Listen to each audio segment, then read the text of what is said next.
मन को रिलैक्स करेंगे। एक बार ओमकार करेंगे।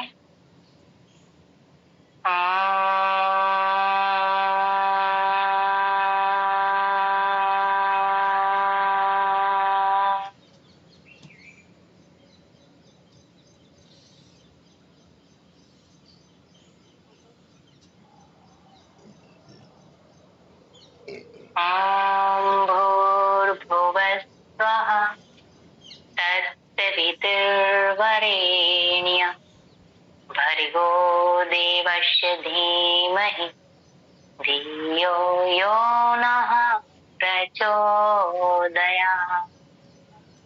ॐ त्र्यम्बकं यजामहे सुगन्धिं पुष्टिवर्धनम् उर्वारुकमिव बन्धनात् मृत्युमोक्षयमामृतात्।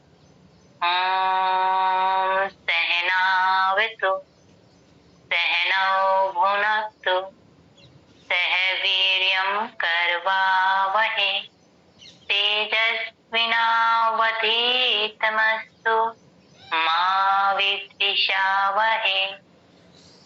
ॐ असतो मा सद्गमय तमसो मा ज्योतिर्गमय मृत्योर्मा अमृतं गमय।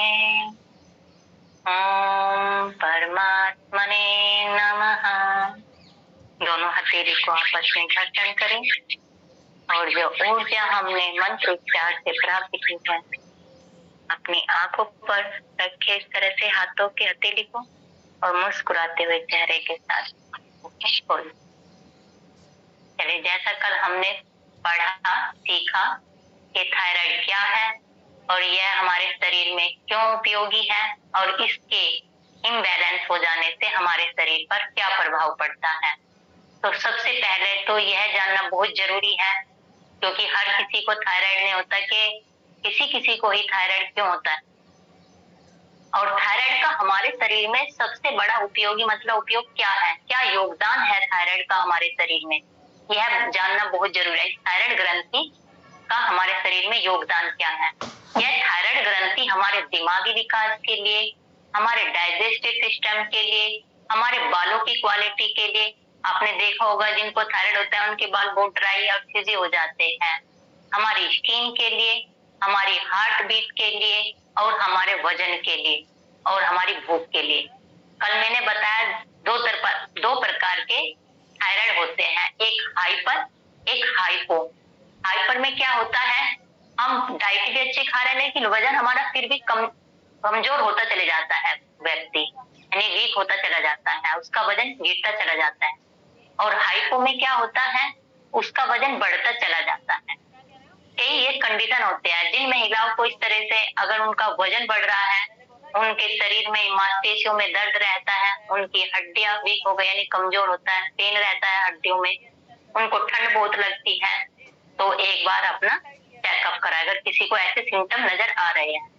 अगर जिनका जो खाना भी अच्छा खा रहे हैं और फिर भी वजन कम हो रहा है और हार्ट बीट बहुत ज्यादा है और पसीना शरीर से बहुत ज्यादा निकल रहा है और शरीर में शिवरिंग होती है, तो उन्हें हाइपरथायराइडिज्म के लक्षण है। और यह हमारा जो मेटाबॉलिज्म है हमारे शरीर का, कभी कभी वो भी हमारी जो कार्य प्रणाली है, हमारी जो इम्यूनिटी शक्ति, वो भी हमारे शरीर के खिलाफ हो जाती है। तो उस कारण भी हमें हाइपोडिज्म की समस्या पैदा हो जाती है। तो इसी के साथ हम इसको योग अभ्यास के द्वारा कैसे बैलेंस रख सकते हैं। बैलेंस कोई भी हार्मोन्स हो उसका बैलेंस में होना बहुत जरूरी है। जैसे मैंने आपको बताया कि खाने में नमक का बैलेंस में रहना जरूरी है, उसी तरह ये हार्मोन्स हमारे शरीर में अलग अलग ग्लैंड से अलग अलग हार्मोन्स का सीक्रेशन होता है। तो थायराइड ग्रंथि से T3, T4 हार्मोन्स का सीक्रेशन होता है।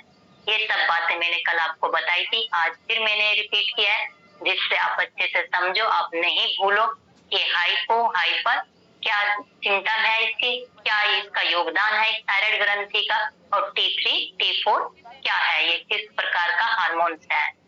चलिए आज हम उसी से रिलेटिव योग अभ्यास करेंगे। अपने मैट पर सभी खड़े हो जाएंगे क्योंकि हमें